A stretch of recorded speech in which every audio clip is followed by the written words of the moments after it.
Hello. It is good to see you again. It has been far too long since I last addressed you about my contemporaries, the Victorians, as you call them, as you call us. I would like to point out that we didn't all think as a monolith.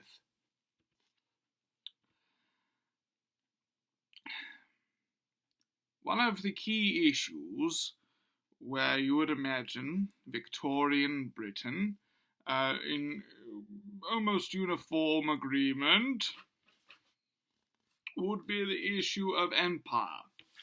And there was a great deal of support for the empire in my day and amongst many of my contemporaries. However, there were countervailing views.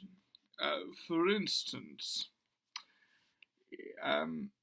there were some who considered themselves liberal in the not exactly the sense that you would call the word liberal or use the word, but in the sense that they were classical liberals who were in favour of fairly free markets, limited role for government, and political liberties as they understand it, and things of that nature, free trade and so on. Now, amongst those who take this view, some of the more radical men and women who take this view include people like Richard Cobden, John Bright, and these people, in many cases, in at least the cases of Mr. Cobden and Mr. Bright, who I know offhand, took the view that the empire actually impeded free trade and not only was economically more draining than beneficial to the mother country, but that also there was a great deal of their moral critique of empire was along the lines that in any empire the powers exercised by crown and state become magnified, and that imperialism abroad naturally reduces the liberties and freedoms at home. The issue was imperium et libertas, to use the Latin term, liberty and empire. And on both grounds, especially in the wake of the decision of Britain's dominion in Canada to put tariffs on goods from the mother country, and a number of other factors, including the decreased reliance on the mercantilist economics that had helped build the empire.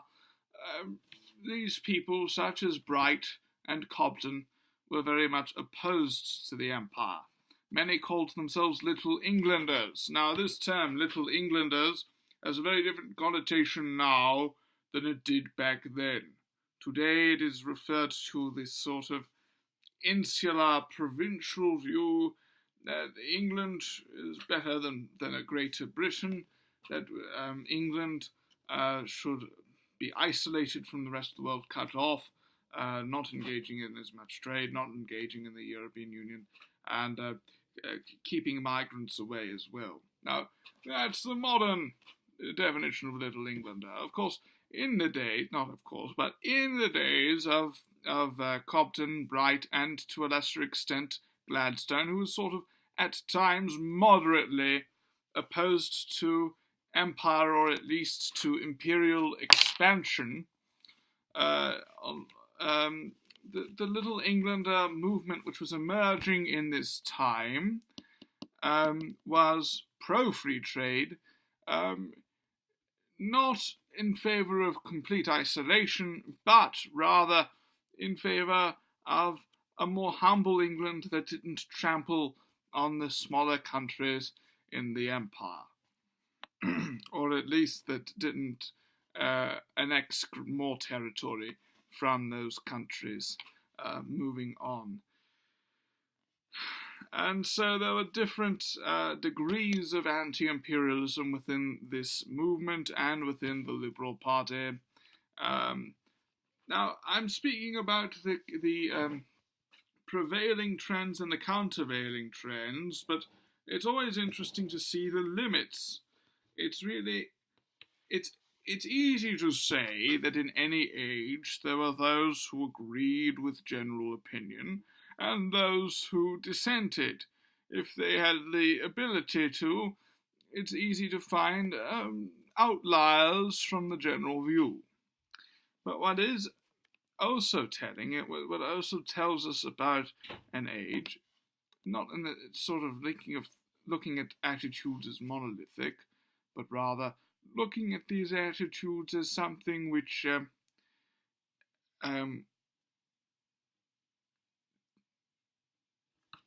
was strong enough that the countervailing views did have their limits in how far they would usually go. We can see, among other things, that one of the liberal anti-imperialists was none other than Herbert Spencer. That Mr. Spencer was himself the original proponent of the idea of social Darwinism, of applying evolutionary principles, the competitive nature of which may have been exaggerated by Mr. Spencer. If I'm not mistaken, my friend Mr. Darwin never actually said survival of the fittest. I believe that the term survival of the fittest comes from Spencer.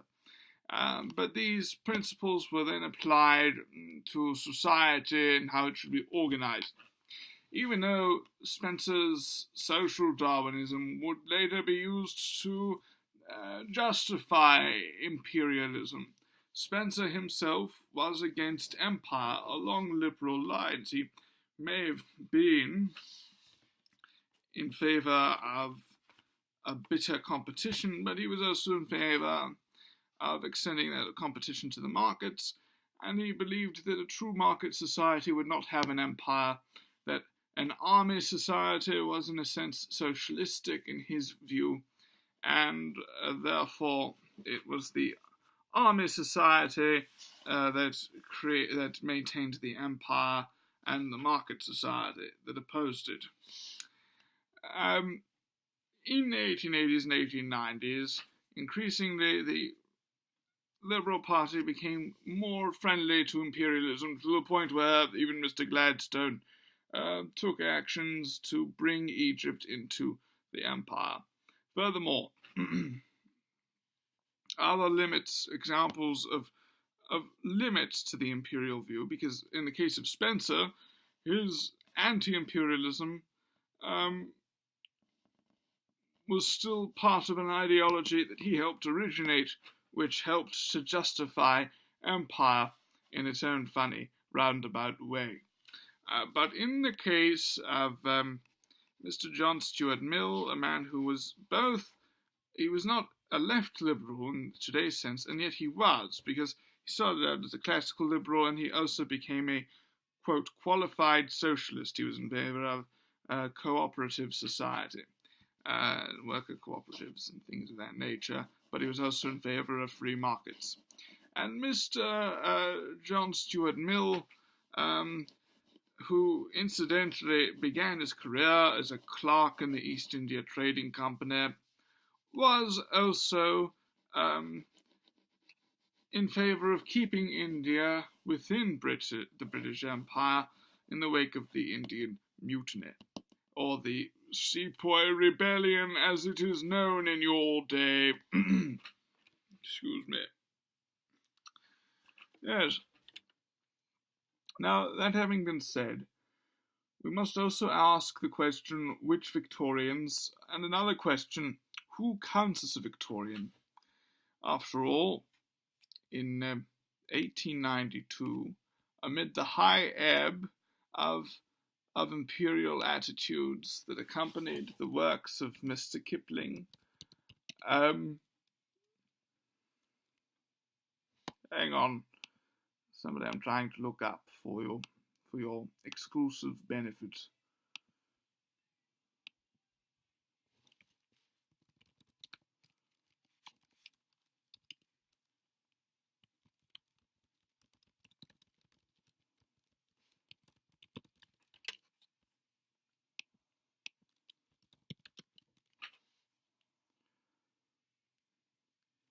Dadabhai Naoroji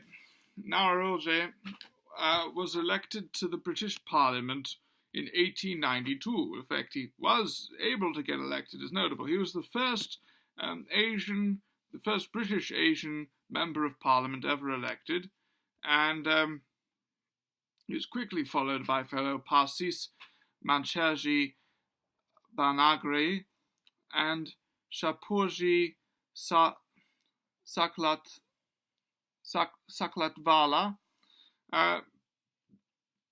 However, after these elections of various British Asian MPs, British Indian MPs, in the late 19th and early 20th centuries, there was no other British Asian MP elected until 1987.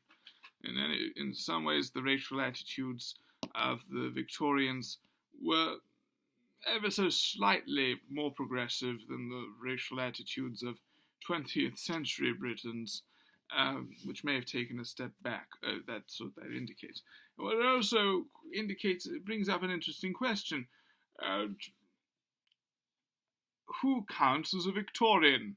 If we include the subjects of the empire, the non-white subjects of the empire, and indeed, especially the non-white subjects of the crown who lived in Britain, people like Mr.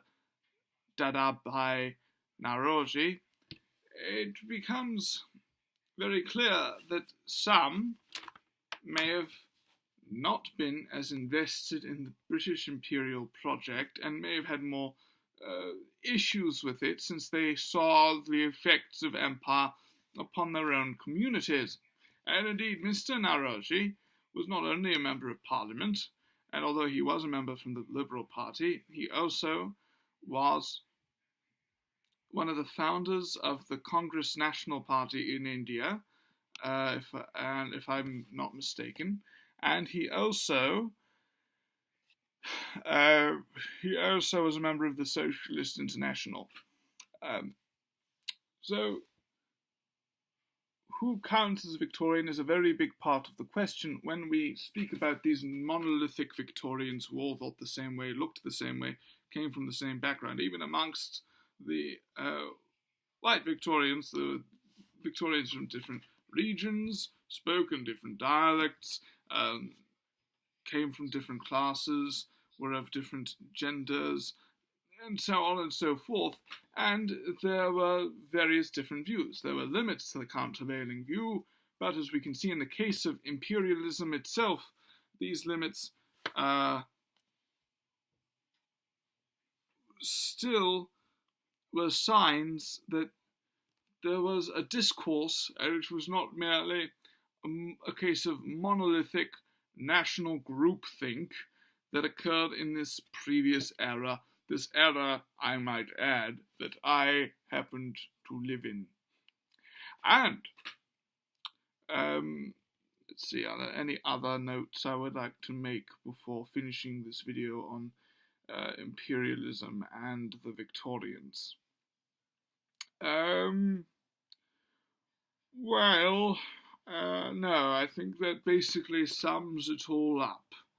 But thank you very much for watching this video, and I look forward to making other videos about the Victorians and their attitudes towards race, their attitudes on gender issues, their attitudes on issues of sexuality, their attitudes on issues of religious tolerance, their attitudes on issues of child labor, and also the broader industrial capitalist system, and on a whole wide swath of things where we tend to sort of imagine them all thinking the same way, and as we slap on this word, not just them, but onto us, for I am a Victorian, as I said in my overview video. It is my people who have been defamed. Hello. And who have been... Why? Who are you? Who are you, you swarthy fellow? Hey, no, you're not getting on that camera. The moving pictures, Simon, I'm a the cam. audio, Simon, the audio. Simon, I'm a cam. Simon, I'm a cam boy. What are you stopping me for? Oh, good I'm a cam grief. boy. Goodness Legions need to gracious. see my ass to sell your video. No. I've shown my ass to sell How your indecent, video. how positively indecent. You will not show your ass to that camera. Never. Yes. Oh yeah. And in one of my videos I will be explaining why the Victorians weren't such bloody prudes. Well, at any rate, thank you for watching. It was an honour and a pleasure. And now I must bid you farewell and good night. Oh dear, this anachronistic contraption which I got from the 1930s is in the picture that ruins the shot. Anyway, by the way, as I mentioned in my overview, I've travelled in time. This is how I know about how you think of the people in my day. It's also how I happen to have this lovely record player. And it's also how I happen to be so incensed by it's also how I happen to be making this video, and it's the reason why I happen to be so incensed by the way in which we have been falsely and unfairly depicted. Thank you for your time, and good evening.